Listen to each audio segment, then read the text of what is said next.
Yes students, आज हम लोग पढ़ेंगे बहुत ही इंपॉर्टेंट टॉपिक जेनेटिक्स का, मोनो हाइब्रिड क्रॉस। तो बच्चों, ये मोनो हाइब्रिड क्रॉस क्या होता है? You know, mono hybrid cross. तो आखिर ये मोनो हाइब्रिड क्रॉस होता क्या है? तो ध्यान दीजिए, मोनो मतलब होता है सिंगल। मोनो मतलब क्या होता है बेटा? मोनो मतलब हो जाता है सिंगल। और हाइब्रिड मतलब क्या होता है? हाइब्रिड मतलब होता है एक हेट्रोजाइगस, एक ऐसा प्लांट, एक ऐसा ऑर्गेनिज्म जिसमें दो डिफरेंट प्लांट के कैरेक्टर्स हों। तो हाइब्रिड जो है दैट इज द हेट्रोजाइगस। तो हाइब्रिड को हम लोग क्या बोल सकते हैं? हाइब्रिड को हम लोग हेट्रोजाइगस बोल सकते हैं। और क्रॉस क्या होता है? क्रॉस मतलब एनिमल के केस में मेटिंग की बात करते हैं हम लोग, और प्लांट के केस में सिंपली बोल देते हैं कि मेल और फीमेल के बीच में क्रॉस किया जाता है, यानी कि क्रॉस पॉलिनेशन किया जाता है, फर्टिलाइजेशन है। तो what is the meaning of mono hybrid cross? आखिर मतलब क्या निकला मोनो हाइब्रिड क्रॉस का? तो मोनो हाइब्रिड क्रॉस का मतलब हुआ एक ऐसा cross, simply A cross which represents a cross which represents inheritance of one pair of contrasting character. So क्या है mono hybrid cross? Mono hybrid cross का एक्चुअल मतलब क्या निकला? तो मोनो हाइब्रिड क्रॉस का मतलब निकलता है एक ऐसा क्रॉस है जिसमें हम किसी एक पेयर ऑफ कंट्रास्टिंग कैरेक्टर्स को लेकर क्रॉस करवाते हैं। और उसका इनहेरिटेंस कैसे होता है, कैसे वो पेरेंट से प्रोजेनी में वो कैरेक्टर जाता है, इसकी हम लोग इसमें स्टडी करते हैं मोनो हाइब्रिड क्रॉस में। तो मोनो हाइब्रिड क्रॉस के लिए बहुत सारे एग्जाम्पल आपको मिलते हैं। तो जो सबसे कॉमन जो एग्जाम्पल है मेंडल में, वो क्या है? Tall and dwarf plant. So दो इंपॉर्टेंट प्लांट मेंडल ने लिया, एक टॉल प्लांट लिया बेटा और एक ड्वार्फ प्लांट लिया। ये दोनों प्लांट एज अ पेरेंट लिए गए और इन पेरेंट्स को लेकर ये क्रॉस कराया गया। क्या पता करना चाहते थे? तो ये पता करना चाहते थे कि आखिर ये कैरेक्टर का इनहेरिटेंस कैसे होता है। कोई पौधा टॉल कैसे बन जाता है, लंबा कैसे हो जाता है। दूसरा, कोई पौधा बौना कैसे हो जाता है, ड्वार्फ कैसे हो जाता है। तो इस इनहेरिटेंस को पता लगाने के लिए मेंडल साहब ने ये मोनो हाइब्रिड क्रॉस किया। अब बात ये आती है कि सर, जब हम ये क्रॉस कराते हैं तो इसमें पेरेंट जो जनरेशन है, यानी टॉल एंड ड्वार्फ प्लांट जो है, इसको हम लेते हैं एज अ पेरेंट। तो आप बोल सकते हो कि ये पेरेंट जनरेशन है।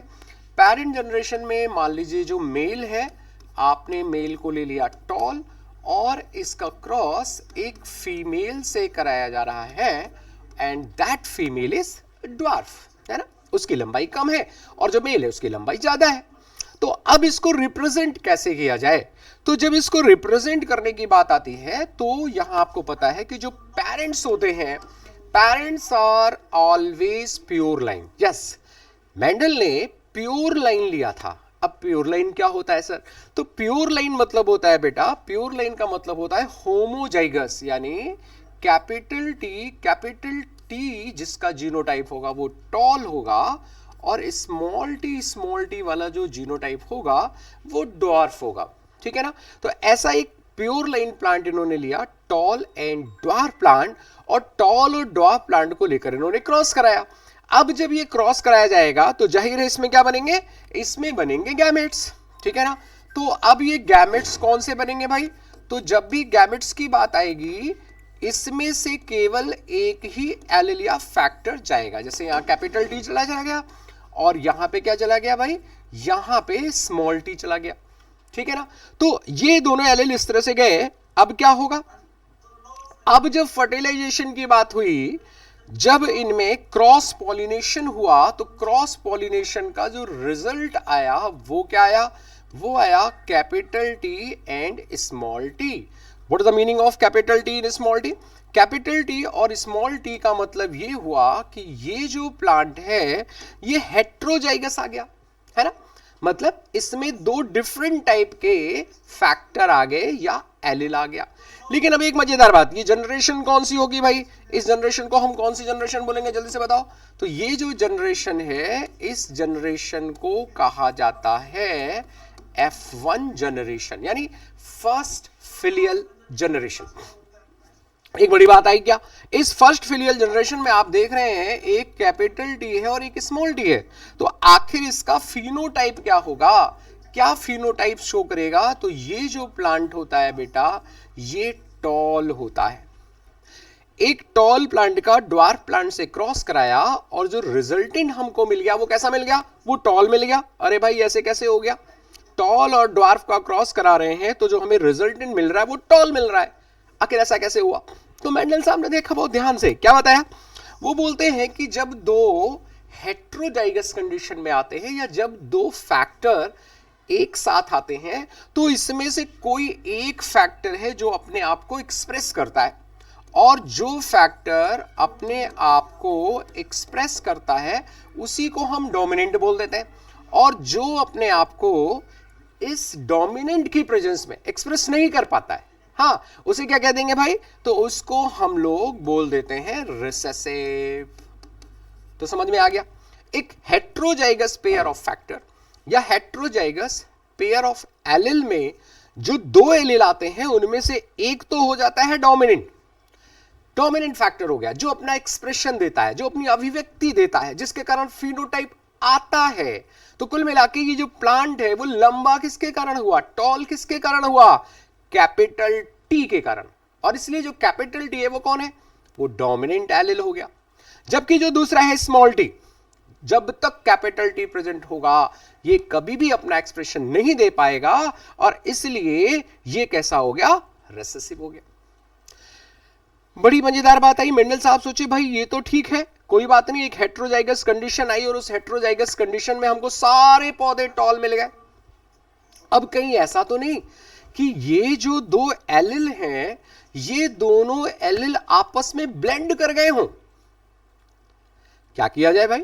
ऐसा भी तो हो सकता है ना, एक पेरेंट से कैपिटल टी आया, या नॉर्मल भाषा में हम समझे तो लंबाई के लिए कोई कारक आ गया, कोई फैक्टर आ गया।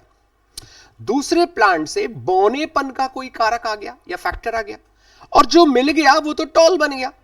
लेकिन अब इनमें क्या ब्लेंडिंग हुई है? क्या मिक्सचर हो गया है? अगर मिक्सचर हो गया है तो हमें भविष्य में कभी भी क्या नहीं मिलेगा? रेसेसिव फिनोटाइप नहीं मिलेगा, कभी ड्वार्फ नहीं मिलेगा। तो क्या करें? तो अब मेंडल ने क्या किया? अब इनके बीच में मेंडल ने कराई सेल्फिंग। क्या कराया? सेल्फिंग कराई। तो इसे हम लोग बोलते हैं सेल्फिंग, या सिंपल भाषा में बोलें तो self pollination for which generation? For F2 generation. ध्यान दीजिएगा, मैंडलिज्म में जो पहला जनरेशन आ रही है, जो F1 जनरेशन आ रही है, बेटा किसका रिजल्ट है? तो वो रिजल्ट है क्रॉस पॉलिनेशन का। ये जो जनरेशन है, ये जनरेशन हमेशा जो रिजल्ट होती है वो किसका रिजल्ट होती है भाई? तो ये रिजल्ट होती है बेटा क्रॉस पॉलिनेशन का। लेकिन जो अब जो जनरेशन आने वाली है, F2 जो जनरेशन आने वाली है, वो किसका रिजल्ट है? वो सेल्फ पॉलिनेशन का। तो याद रखना, F1 जनरेशन किसके कारण? क्रॉस पॉलिनेशन के कारण। F2 और फर्दर जनरेशन, अब F2 हो जाए, F3 हो जाए, कोई भी जनरेशन लेंगे तो वो मेंडल में कैसे लेंगे? सेल्फ पॉलिनेशन से, आपस में परागण कराया गया। चलो तो जरा सेल्फ पॉलिनेशन कराया जाए, देखते हैं अब क्या होता है। तो जब हमने सेल्फ पॉलिनेशन कराया तो यहां पर हमको अब कौन कौन से प्लांट थे भाई, क्या कैरेक्टर था उसका?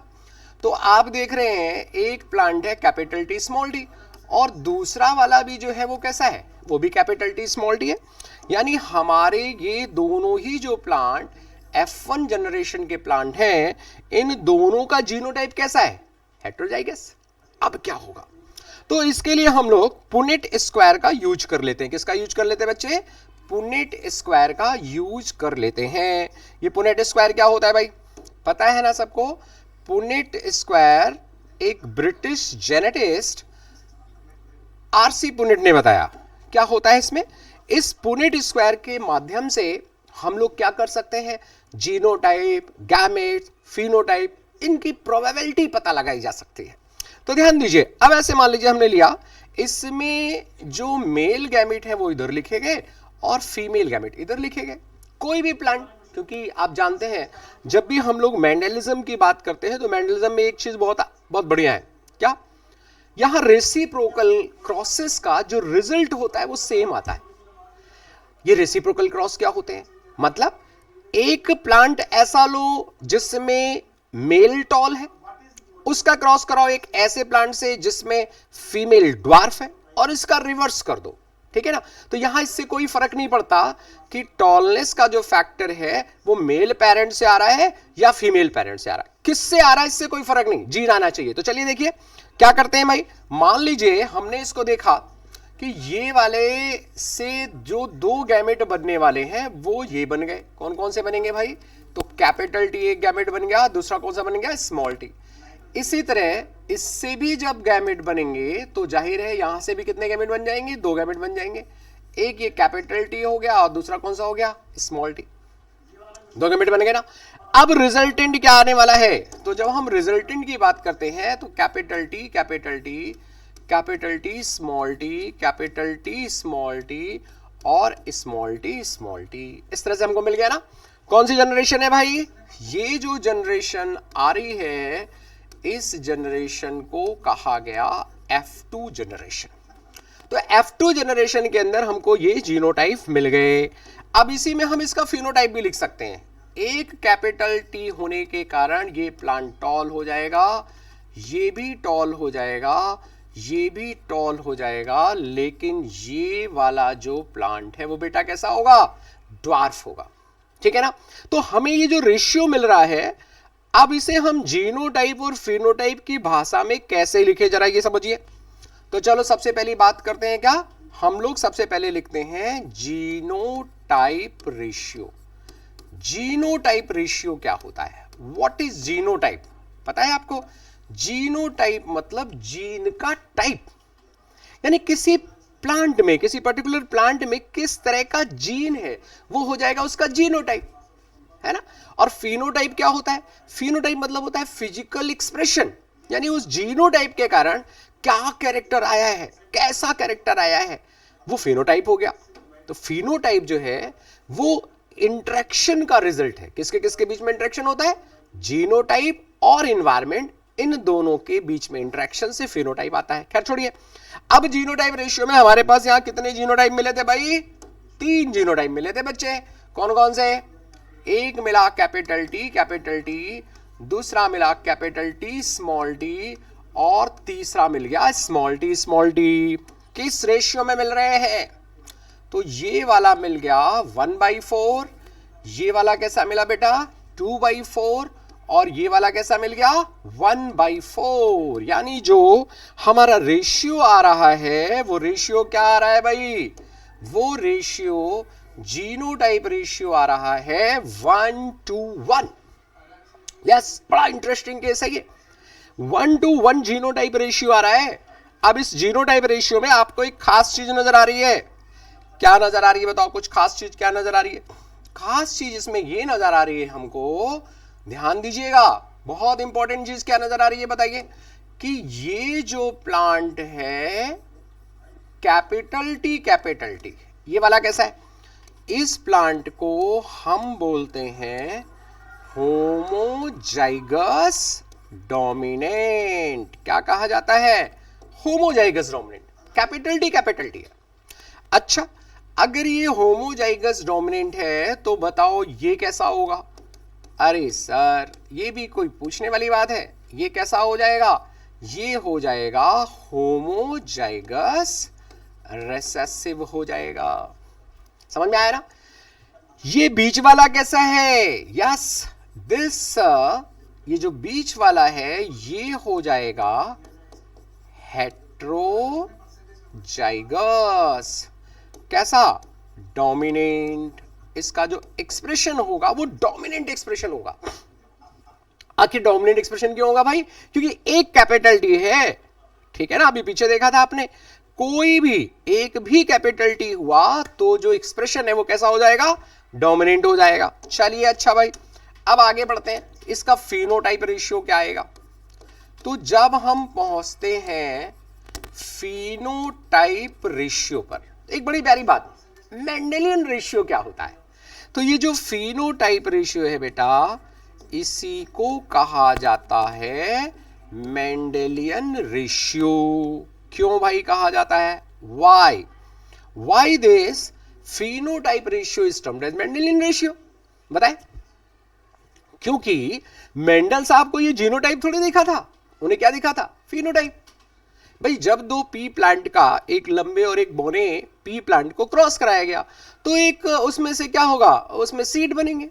उस सीड को जब ग्रो किया जाएगा तब क्या होगा, उससे एक नया प्लांट आएगा। और वो प्लांट कैसा होगा, कैपिटल टी होगा, स्मॉल टी होगा। अरे नहीं भाई, वो प्लांट या तो टॉल होगा या ड्वार्फ होगा, दो में से एक ही हो सकता है वो। तो इसलिए जो फिनोटाइप रेशियो है, that ratio is termed as Mendelian ratio. तो प्लांट कैसे मिलेंगे बेटा, इसमें केवल दो तरह के प्लांट मिलेंगे। एक तो हमको टॉल प्लांट मिलेंगे और दूसरे कैसे मिलेंगे, ड्वार्फ। आप देखिए ये दोनों ही कैपिटल टी स्मॉल टी, ये दोनों ही कैसे हो जाएंगे, टॉल। तो टॉल का रेशियो कितना हो गया, 3/4। ड्वार्फ का रेशियो कितना हो गया, 1/4। तो जो फिनोटाइप रेशियो आ रहा है, what is the phenotype ratio, तो आपको फिनोटाइप रेशियो मिल रहा है टॉल एंड ड्वार्फ 3/4 और 1/4। समझ गए सर, इससे पता क्या चला। हाँ, आपके मन में ये बात आ रही होगी कि ठीक है सर, मान लिया आपने बताया कि हाँ भाई ऐसा हुआ, पर इससे पता क्या चला, इससे कोई खास चीज पता चल रही है क्या। अरे भाई ये जो 1/4 कौन आ गया है, ड्वार्फ। ये 1/4 ड्वार्फ बताना क्या चाहता है, आपने पीछे देखा था ना, सारे F1 प्लांट कैसे थे, टॉल। अब अगर उसमें मिक्सिंग हो गई, जो फैक्टर था या एलिल था, अगर वो मिक्स हो गया, तो हमें कभी भी दोबारा बोना प्लांट या ड्वार्फ प्लांट नहीं मिलना था, लेकिन यहां तो मिल गया। तो ये क्या प्रूफ करता है, इट प्रूव्ड, या सीधे लिख सकते हो हैंस, या सीधे लिख लो आप, इट प्रूव्ड, इट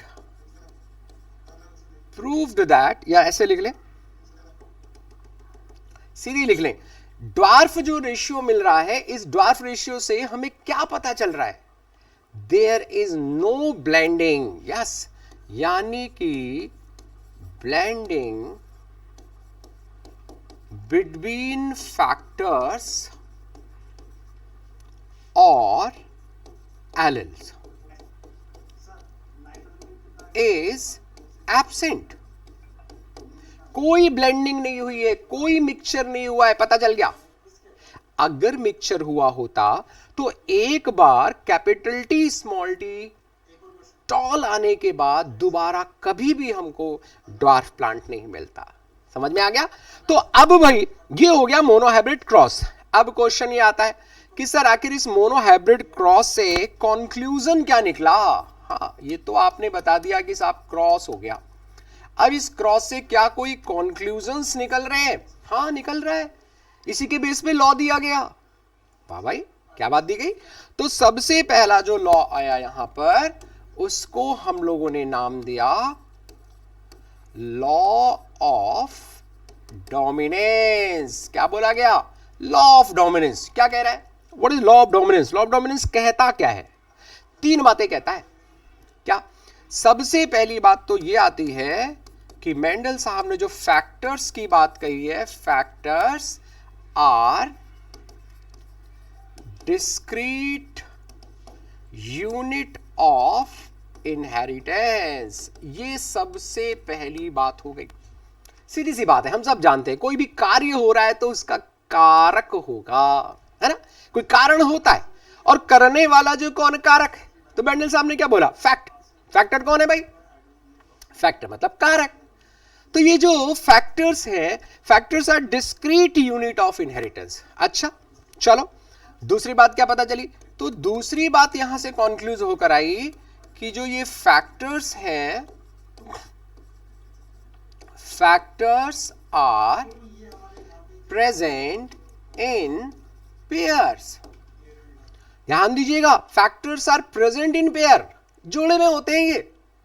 अब जोड़ा कैसा भी हो सकता है, वो होमोजाइगस भी हो सकता है और हेट्रोजाइगस भी हो सकता है। अब आपके मन में क्वेश्चन आएगा कि सर आखिर ये जोड़े में होते क्यों हैं? तो जो मेंडेलियन जेनेटिक्स है बेटा, मेंडेलियन जेनेटिक्स को हम लोग बोलते हैं कि ये जो जेनेटिक्स है ये डिप्लॉइड जेनेटिक्स है।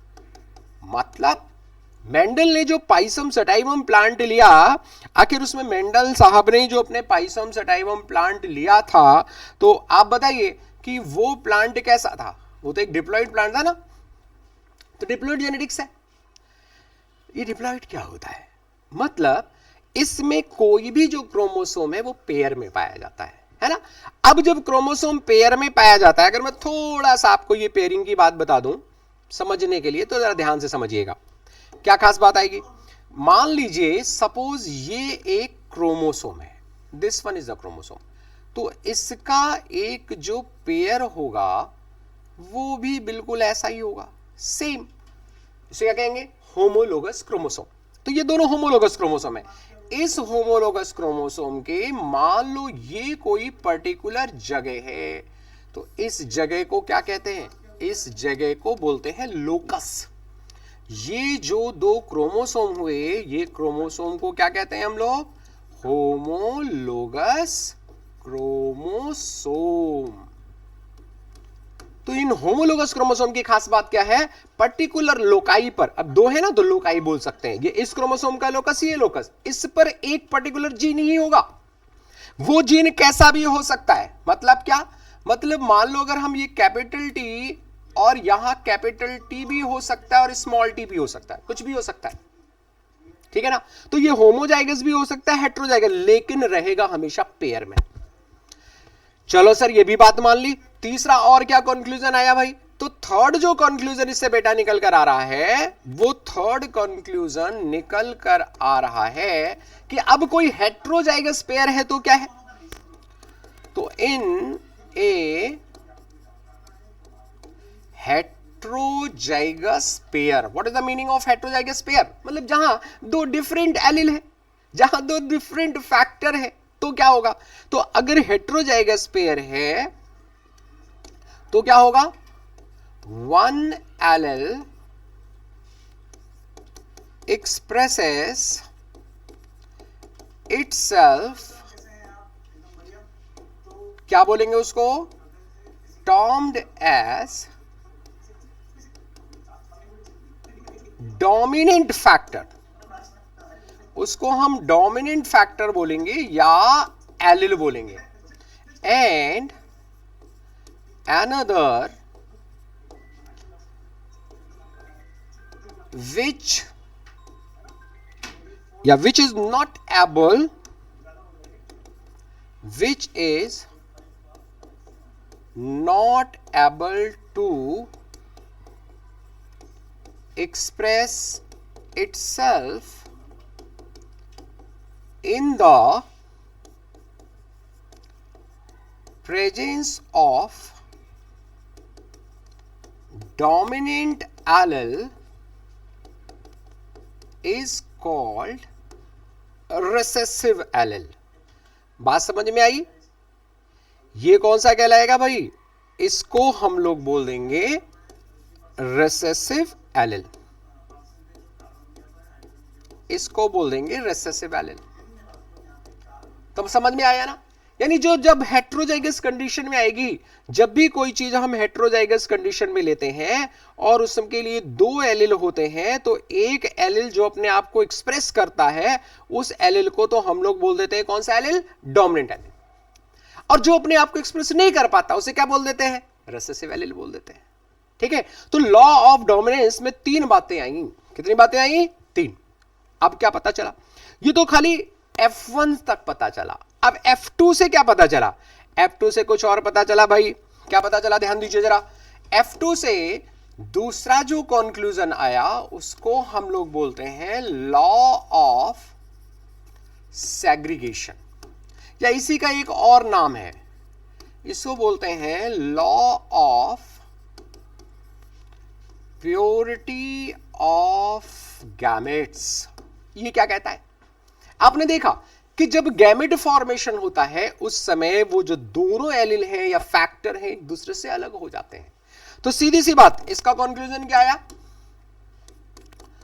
फैक्टर्स या एलिल्स, कुछ भी बोल दो, सेग्रीगेट ड्यूरिंग गैमेट फॉर्मेशन। ये गैमेट फॉर्मेशन के समय सेग्रीगेट हो जाते हैं, सेपरेट हो जाते हैं। और सेपरेट भी कैसे होते हैं? ऐसे होते हैं कि each gamete receive only one allele for particular character. तो खास बात क्या है कि इसमें एक बड़ी इंपॉर्टेंट बात जो आ रही है, each gamete receives only one allele for particular character। इससे क्या हुआ? अगर एक गैमेट के पास एक कैरेक्टर का एक ही एलील है तो खास बात क्या हुई? बड़ी इंपॉर्टेंट बात है, हेंस फायदा क्या हुआ? Gametes are always pure for particular character। समझ आया? नहीं समझ आया? जल्दी से बताओ। क्योंकि एक गैमेट में एक कैरेक्टर के लिए बेटा एक ही एलील है, चाहे वो कैपिटल टी हो या स्मॉल टी हो, तो उस कैरेक्टर के लिए वो कैसा होगा? Always pure. क्योंकि अगर कैपिटल टी होगा तो वो टॉल प्लांट ही बनाएगा, अगर स्मॉल टी होगा तो वो रेसेसिव बनाएगा। हाँ, अब उसके साथ वाला कौन सा एलील है वो अलग बात हो गई। तो समझ में आया ना? तो मोनोहाइब्रिड क्रॉस से जो दो कंक्लूजन निकलकर हमारे पास आए, कौन कौन से कंक्लूजन आए मोनोहाइब्रिड क्रॉस से निकलकर? एक आया लॉ ऑफ डोमिनेंस और दूसरा आता है लॉ ऑफ सेग्रीगेशन। अब एक और बात, क्या ये दोनों जो लॉज हैं ये यूनिवर्सल ट्रूथ है या इनके एक्सेप्शंस हैं? अगर हम एक्सेप्शंस की बात करें तो सबसे पहले जो लॉ था वो कौन सा था? Law of dominance. तो लॉ ऑफ डोमिनेंस का क्या कोई एक्सेप्शन है? हाँ है, बिल्कुल है। नेचर में इसका जो एक्सेप्शन है वो एक तो होता है इनकम्प्लीट डोमिनेंस। एक तो इसका इनकम्प्लीट डोमिनेंस एक्सेप्शन हो गया, जहां दोनों ही एलील कंप्लीट डोमिनेंट नहीं होते। तो नहीं होते तो क्या होता है? हेटेरोजाइगस कंडीशन जब आएगी तो ऑलवेज इंटरमीडिएट कंडीशन बनेगी। यस, दोनों पेरेंट के बीच की कंडीशन। दूसरा एक और इसमें है एक्सेप्शन जिसको बोलते हैं कोडोमिनेंस। क्या है एक्सेप्शन में? कोडोमिनेंस। तो इनकम्प्लीट डोमिनेंस और कोडोमिनेंस दो बोथ आर क्या हैं? ये दोनों, ये दोनों एक्सेप्शन है। किसका एक्सेप्शन है भाई? ये एक्सेप्शन है लॉ ऑफ डोमिनेंस के। समझ में आ गया? आइए आगे बढ़े। तो सर क्या लॉ ऑफ सेग्रीगेशन का भी एक्सेप्शन है? सेकंड जो लॉ निकल कर आया यहां से वो आया लॉ ऑफ सेग्रीगेशन। तो क्या इसका भी एक्सेप्शन है? तो बेटा जनरली इसको हम लोग कहते हैं यूनिवर्सल लॉ, यानी कि इसका कोई एक्सेप्शन नहीं है। यस, जब भी गैमेट बनेगा तो एलील सेग्रीगेट होगा, फैक्टर सेग्रीगेट होगा, और एक गैमेट में किसी भी कैरेक्टर के लिए केवल एक एलील जाने वाला है। समझ गए? लेकिन ये तो जनरली है। क्या कभी कोई एबनॉर्मलिटी हो सकती है? हाँ बिल्कुल, एक एबनॉर्मल कंडीशन आती है और इस एबनॉर्मल कंडीशन में क्या होता है? होता है नॉन डिसजंक्शन। यस, ये जो नॉन डिसजंक्शन है, नॉन डिसजंक्शन के कारण क्या होता है कि जो ये एलील हैं, ये एलील एक दूसरे से अलग नहीं हो पाते। वास्तव में नॉन डिसजंक्शन क्रोमोसोम का होता है। समझ में आ रहा है ना? तो नॉन डिसजंक्शन इसका एक्सेप्शन बन सकता है, लेकिन फिर मैंने आपको बताया अभी कि ये कैसी कंडीशन है, याद रखो ये एक एबनॉर्मल कंडीशन है, that is not normal condition. तो अगर कोई आपसे पूछे कि सर क्या आप लॉ ऑफ सेग्रीगेशन का कोई एक्सेप्शन है, तो जनरली नहीं है इसका एक्सेप्शन। हाँ, नॉन डिसजंक्शन एक्सेप्शन हो सकता है। तो देखिए मेंडल ने मोनोहाइब्रिड क्रॉस से क्या चीज पता लगाई? दो बड़ी बातें पता लगाई। एक लॉ ऑफ डोमिनेंस निकल कर आया और दूसरा लॉ ऑफ सेग्रीगेशन निकल कर आया। मेंडल ने जो 7 पेयर ऑफ कंट्रास्टिंग कैरेक्टर लिए थे, हर एक के लिए मेंडल ने ऐसा ही क्रॉस कराया, हर एक के लिए ऐसा ही क्रॉस कराया और उनको सेम रिजल्ट मिला, यानी कि जो फिनोटाइप रेशियो है वो ऑलवेज 3:1 का मिला। जीनोटाइप रेशियो कितना मिला? 1:2:1 का मिला। और इसीलिए ये जनरलाइजेशन निकल कर आता है law of dominance and law of segregation या law of purity of gamete. Clear? अब एक समस्या और आती है। वो क्या समस्या आती है? समस्या ये आती है कि अगर हम एक बार में एक से ज्यादा कैरेक्टर्स को ध्यान में रखें और फिर क्रॉस कराएं तो क्या सेम रिजल्ट आएगा? क्या वो जो दो डिफरेंट कैरेक्टर्स के फैक्टर होंगे, एलिल होंगे, वो एक दूसरे से इंडिपेंडेंट असॉर्ट करेंगे, एक दूसरे से इंडिपेंडेंट व्यवहार दिखाएंगे, या एक दूसरे पर कोई डिपेंडेंसी होगी? क्या किया जाए भाई? तो ये मोनोहाइब्रिड क्रॉस से तो पॉसिबल नहीं है। तो इसलिए मेंडल ने ये पता लगाने के लिए कि क्या एक जो कैरेक्टर को इन्फ्लुएंस करने वाला फैक्टर है वो दूसरे कैरेक्टर को इन्फ्लुएंस करने वाले फैक्टर के साथ इंडिपेंडेंट कॉम्बिनेशन शो करता है, या उसके इनहेरिटेंस से इसका भी इनहेरिटेंस डिपेंडेंट होता है, यह पता लगाने के लिए डाइहाइब्रिड क्रॉस किया। ठीक है? तो आज केवल मोनोहाइब्रिड क्रॉस, अगले बार हम यह पता लगाएंगे कि क्या इंडिपेंडेंट असॉर्टमेंट होता है या नहीं होता, और यह पता लगाने के लिए कौन सा क्रॉस करना पड़ेगा? Dihybrid cross. Okay, all the best.